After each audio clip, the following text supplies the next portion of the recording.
Didn't mean to lock you out. That's okay.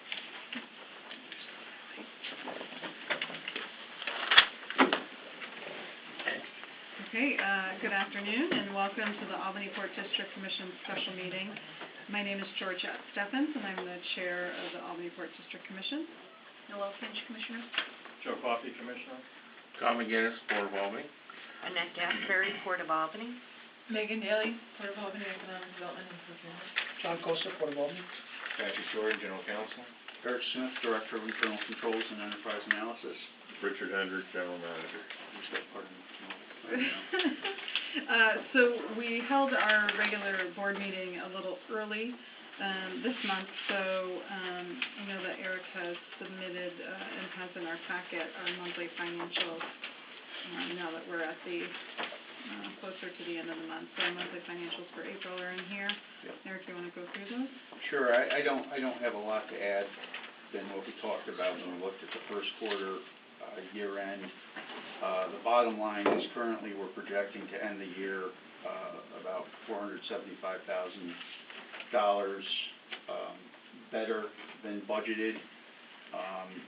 That variance is driven almost entirely through what is projected outperformance of the various maritime revenue components.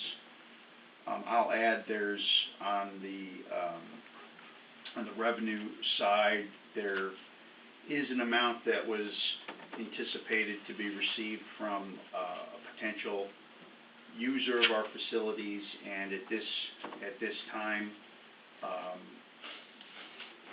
I feel it's best not to project that revenue coming in. That represented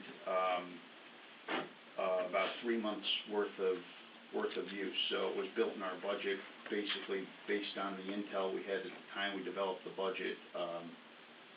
However, for now I don't see that coming in prior to the end of the year for a number of reasons, which we'll talk about later on in the meeting. So the 475, that includes removing that 3 Yes. months? Yes. Okay. Just a couple of notes on the year-to-date variances. Looking at the salaries and fringe components, that's and this is just the way we record our activity, but there's not a true variance there, as has happened in the past. There's a number of reimbursable items within those categories. That would be primarily security costs for additional security. That nets out to a positive number, so we're fully covered there, as well as overtime costs that we incur in the support of stevedoring activities when ships are in town. Sorry, I can't read my own handwriting here. Additionally, under our facilities, equipment, and maintenance category, that variance again is offset through various reimbursables, specifically utilities and fuel. One thing I mentioned in April, talking about the first quarter performance, as we move forward to Q2, we may end up reconfiguring what this report looks like a little bit, mostly to avoid the appearance of variances that aren't really there. So trying to match the revenue and expenses accordingly. I'd love them to totally take them out of the operating budget, but we really can't do that. More have it a balance sheet presentation, but because we pay them and then we bill, and if there's a dispute, so we have to show the expense, but it'll be a little cleaner when we look at our June performance. The variance under non-operating expenses, that $36,000 variance, is the timing issue. On an annual basis, we are obligated to pay a direct, the product is a direct pay letter of credit for the Corning Preserve bonds. That's just timing in terms of when we pay that. I expect it'll be paid during the month of June. The reason for the delay is May always brings about mandatory prepayment of those bonds. So this year's amount was $180,000. For some reason, the structure of the direct pay billing never includes that amount. So it always, we get a preliminary bill, and then it has to be recast after we make this substantial payment. So that's not going to be a true variance at all. Pardon me.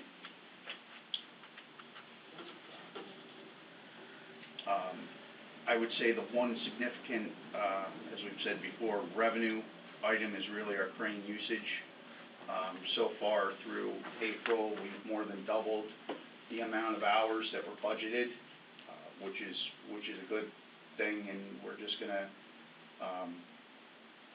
carry that activity through the remainder of the year.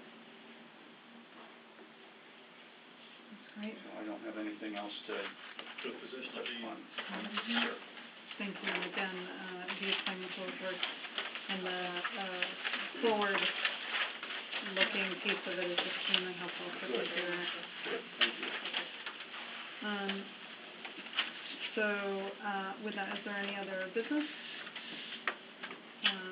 If not, I will take a motion to enter executive session to discuss contract negotiations. Second. All in favor? Aye. Great, thank you.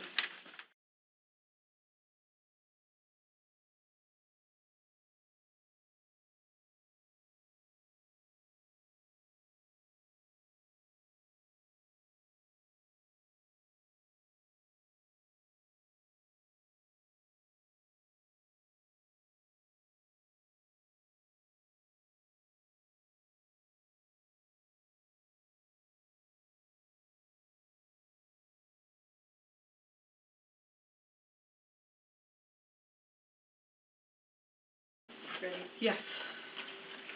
12:30? Pat, Okay. resolution 7, that should be general construction portion of the project, right? There was something in general construction? Okay, fine. That's right.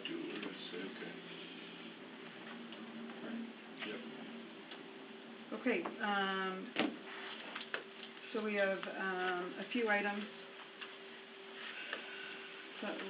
to discuss. So we have before you, you have resolution 7-2017, where the Albany Port District Commission issued an invitation for bid for the construction of a 45,000 square foot warehouse at 101 Boat Street in the Port of Albany. And so management has reviewed, as well as the consulting engineering firm, and they are recommending Jerson Construction Group as the bidder at a price not to exceed $6,286,600. So this resolution authorizes the general manager to execute the necessary documents to award the contract to Jerson for the construction portion of the project at a cost not to exceed $6,286,600. So I'll take a motion. Or do you want to do them all together? We can do them all together. No, we're left. Second. All in favor? Aye.